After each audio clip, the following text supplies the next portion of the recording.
নমস্কার, দেখছেন talk to Bangla. আমি অভিষেক করেছে আপনাদের সাথে এই মুহূর্তে যে খবর নিয়ে উপস্থিত হয়েছি।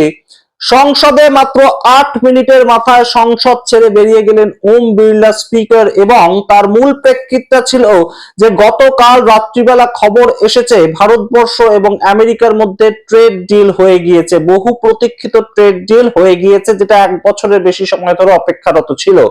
তার কি সুফল হয়েছে, তার কি কুফল হয়েছে আমরা আগের ভিডিওতে আলোচনা করেছি, এই ভিডিওতে আলোচনা করব। কিন্তু সবচেয়ে তাৎপর্যপূর্ণ, বিরোধীরা আবারও ঐক্যবদ্ধ হয়ে সংসদে আজকে এমন হরতাল করেছে ওম বিড়লা আসার ঠিক পরেই।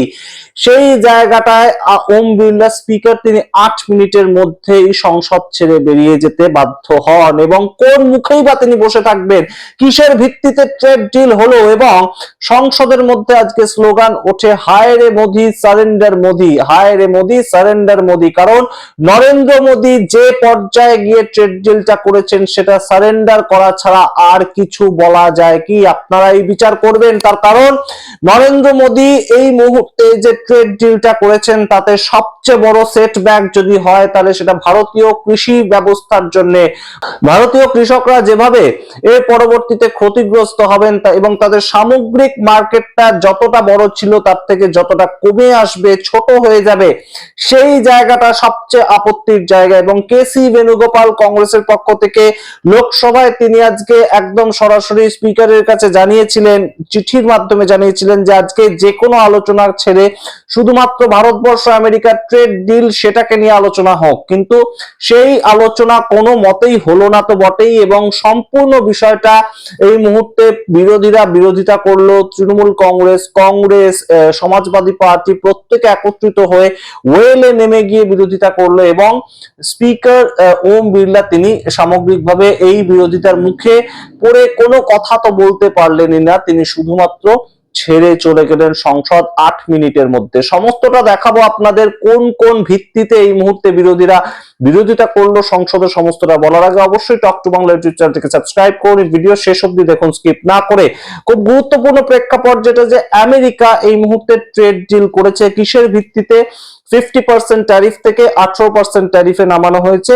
ভারতবর্ষের ট্যারিফ বলতে ভারতবর্ষ যখন পণ্য বিক্রি করবে আমেরিকাতে, আমেরিকাকে ট্যাক্স দিতে হতো এতদিন ধরে। 2024-এর আগে পর্যন্ত যে ট্যাক্সের পরিমাণ ছিল 1% থেকে 3%, কিছু কিছু জিনিসের ক্ষেত্রে, বাদ বাকিগুলোর ক্ষেত্রে কোনো ট্যাক্স দিতেই হতো না। সেটাকে আমেরিকা হঠাৎ এই ট্রেড ডিলটা হচ্ছিল না বলে 50%-এ করে নিয়ে গিয়েছিল। প্রথমে 25% করেছিল, তারপর 50%। এতদিন ধরে বহু সেক্টরে আমরা জানতে পেরেছি, এই খবর আমরা করেছি যে 50% ট্যারিফ চাপানো হয়েছে এবং সেটার জন্য ভারতবর্ষ প্রচুর পরিমাণ ক্ষতিগ্রস্ত হয়েছে।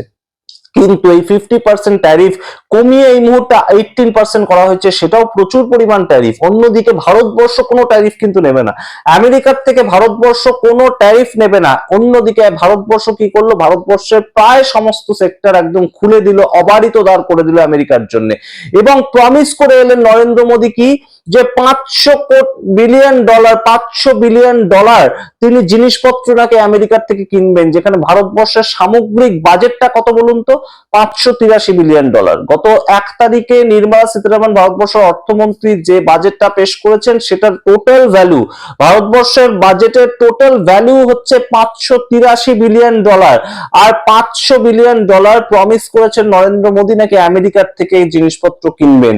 বিভিন্ন জিনিসপত্র তিনি কিনে আনবেন আমেরিকার থেকে, তার জন্য 500 বিলিয়ন ডলারের বেশি তিনি প্রমিস করেছেন। কিভাবে প্রমিস করলেন আমরা জানি না, কিন্তু সবচেয়ে তাৎপর্যপূর্ণ হচ্ছে ভারতবর্ষ কোনো ট্যারিফ নেবে না, ভারতবর্ষ কোনো ট্যাক্স নেবে না। আমেরিকা এসে ফ্রিতে ব্যবসা করে ভারতবর্ষে চলে যেতে পারে, কিন্তু ভারতবর্ষ কোনো মাল যদি বেচতে চায় আমেরিকাতে তাহলে তাদের 18% ট্যারিফ দিতে হবে। সেটা যে কোনো সেক্টরের ক্ষেত্রে, ফার্মাসিউটিক্যাল সেক্টরের ক্ষেত্রে, গার্মেন্ট সেক্টরের ক্ষেত্রে, কৃষিজ ফসলের ক্ষেত্রে, সমস্ত দিকে। অন্যদিকে সবচেয়ে তাৎপর্যপূর্ণ যে জায়গাটার জন্য আটকে ছিল এতদিন ধরে এই ট্রেড ডিলটা, সেটা হচ্ছে ভারতবর্ষ চেয়েছিল ভারতবর্ষের কৃষিজ সেক্টরটা তারা কোনো মতেই কোনো দেশের কাছে খুলবে না। ভারতবর্ষের কৃষিজ সম্পদ সেটা ভারতবর্ষ বিক্রি করবে অন্য দেশে, ভারতবর্ষের সম্পদ ভারতবর্ষ নিজেদের মধ্যে বিক্রি করবে, এই রাজ্য ওই রাজ্যকে বিক্রি করবে, সেটুকু হবে। কিন্তু বাইরের কোনো কৃষিজ ফসল ভারতবর্ষে আসবে না, ভারতবর্ষে এসে ব্যবসা করবে না কোনো দেশ থেকে। সেটা ছিল এই মূল ট্রেড ডিলটা আটকে থাকার জায়গাটা, সেটাই খুলে দিয়েছে এই মুহূর্তে ভারতবর্ষ। ভারতবর্ষের কৃষিজ মার্কেট সম্পূর্ণভাবে এই মুহূর্তে আমেরিকা কিন্তু আসতে পারবে, ব্যবসা করতে পারবে। এবং আমেরিকান কৃষি মন্ত্রী তিনি এই মুহূর্তে আমেরিকান মার্কিন প্রেসিডেন্ট ডোনাল্ড ট্রাম্প তাকে থ্যাঙ্কস জানিয়েছেন এবং তিনি বলেছেন এর জন্য আমেরিকার কৃষিজ ফসল প্রচুর পরিমাণে ইন্ডিয়াতে ব্যবসা করবে এবং আমেরিকার কৃষকরা অনেক পরিমাণে লাভবান হবেন। তাই জন্য ডোনাল্ড ট্রাম্প মার্কিন প্রেসিডেন্ট তাকে অনেক অনেক ধন্যবাদ। এটা কে লিখছেন? এটা মার্কিন কৃষিমন্ত্রী লিখছেন, মার্কিন কৃষিমন্ত্রী লিখছেন, ভারতবর্ষের কৃষিমন্ত্রী নয়। সুতরাং এই যে জায়গাটা, এটা নিয়ে সবচেয়ে বেশি আজকে আমরা দেখতে পাই বিরোধীরা আটকাট্টা হয়। এবং কেসি বেণুগোপাল তিনি জানিয়েছিলেন প্রথমেই সংসদ শুরু হওয়ার আগেই তিনি একটা চিঠি লিখে জানিয়েছিলেন যে সমস্ত কিছু বাদ দিন, এইটা কিভাবে হলো আমাদের আগে উত্তর দিন, যে ভারতবর্ষের কৃষকরা তো সবচেয়ে বেশি বেকায়দায় পড়বেন। এবং কংগ্রেস থেকে শুরু করে প্রত্যেকে এই মুহূর্তে সেই এক জায়গায় স্টিক করে রয়েছে যে ভারতবর্ষে তাহলে কিভাবে এই মুহূর্তে কৃষকরা পরবর্তীতে চলবে। অখিলেশ যাদব খুব সুন্দর ব্যাখ্যা করে তিনি বলেছেন যে ভারতবর্ষের কৃষকরা বিশাল চাপে পড়বে। শুধু তাই নয়, 70% ভারতবর্ষের কৃষক পরবর্তীতে সম্পূর্ণ দেউলিয়া হতে চলেছে, এটা অখিলেশ যাদব বলছেন। এবং তারপর তিনি বলছেন যে চাষিরা এর পরবর্তীতে শুধুমাত্র বিভিন্ন কর্পোরেট কোম্পানির কাছে তাদের জমিগুলো বিক্রি করে দেবে। এইটা হচ্ছে ভারতবর্ষের কৃষকদের পরবর্তী ভবিষ্যৎ। সুতরাং ভারতবর্ষের যে মূল ধাঁচাটা, ভারতবর্ষের অর্থনীতির যে মূল ভিত্তিটা, কৃষি ব্যবস্থা, সেটাই সম্পূর্ণ কম্প্রোমাইজ করে ভারতবর্ষ এই মুহূর্তে ট্রেড ডিলটা করেছে, যেটার ফলে আমেরিকা ট্যারিফ কমিয়েছে 50% থেকে 18%। সুতরাং কোনোভাবেই যদি কেউ কোথাও আপনাদেরকে বলে যে 18% ট্যারিফ কমিয়েছে, নরেন্দ্র মোদী জয় জয়কার, নরেন্দ্র মোদী ছাড়া এটা সম্ভব হতো না, তার ভিত্তিতে কি হয়েছে সেটা একটু গিয়ে ব্যাখ্যা করবেন।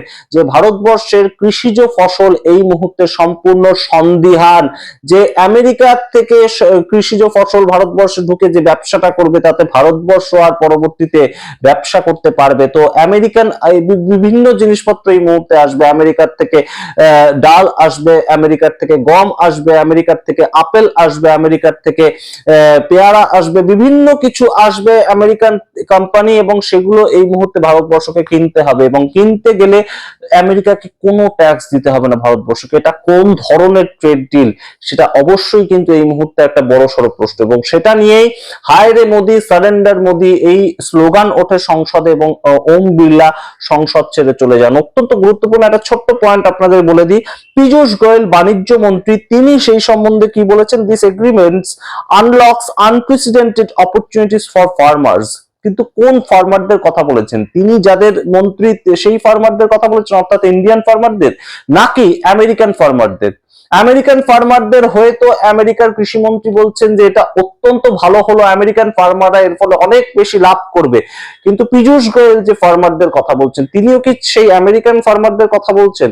এই ব্যাখ্যা এই মুহূর্তে সবচেয়ে তাৎপর্যপূর্ণ। আপনারা দেখুন আজকে সংসদে কি হলো, কেন ওম বিড়লা ছেড়ে চলে গেলেন 8 মিনিটের মধ্যে সংসদ ভবন, এবং সামগ্রিক প্রেক্ষিতে আপনাদের কি প্রতিক্রিয়া সেটা অবশ্যই লিখে জানান। দেখতে এখন টক টু বাংলা, অবশ্যই টক টু বাংলা ইউটিউব চ্যানেলকে সাবস্ক্রাইব করে দিন। ধন্যবাদ। प्रश्न संख्या 41 श्री अप्पल नायडू कलिसेटी। क्वेश्चन 41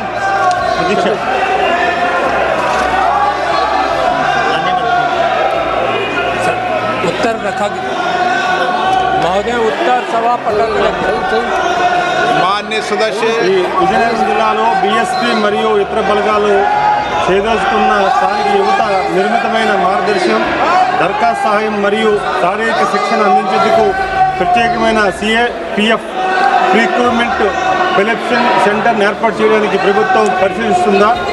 అదేవిధంగా ఈ ప్రాంతానికి చెందిన రిక్రూట్మెంట్లు తమ ప్రాథమిక శిక్షను స్వస్థలానికి సమీపంలోనే పొందేలా విజయనగరం జిల్లాలో ఒక రిక్రూట్మెంట్ ట్రైనింగ్ సెంటర్ను ఏర్పాటు చేసే సాధ్యతను కూడా ప్రభుత్వం పరిశీలిస్తుందా?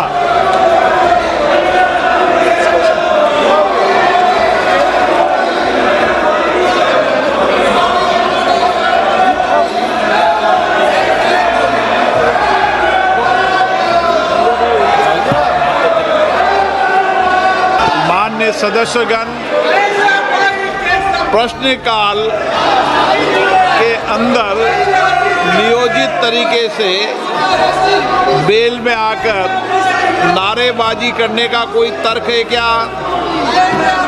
प्रश्नकाल तो माननीय सदस्यों का समय होता है, उसमें माननीय सदस्य प्रश्न उठाते हैं, सरकार की जवाब देते होती है। आप प्रश्नकाल के अंदर नियोजित तरीके से सदन के अंदर नारेबाजी करते हैं, ये उचित है क्या? आप सदन चलने दें। महामहिम राष्ट्रपति जी के अभिभाषण पर चर्चा होगी, बजट पर चर्चा होगी, सभी मान्य सदस्यों को पर्याप्त मौका मिलेगा। आप अगर सदन नहीं चलाना चाहते हैं और आप नारेबाजी हंगामा करना ही चाहते हैं तो सदन की कार्रवाई आज 12 बजे तक के लिए स्थगित की जाती है।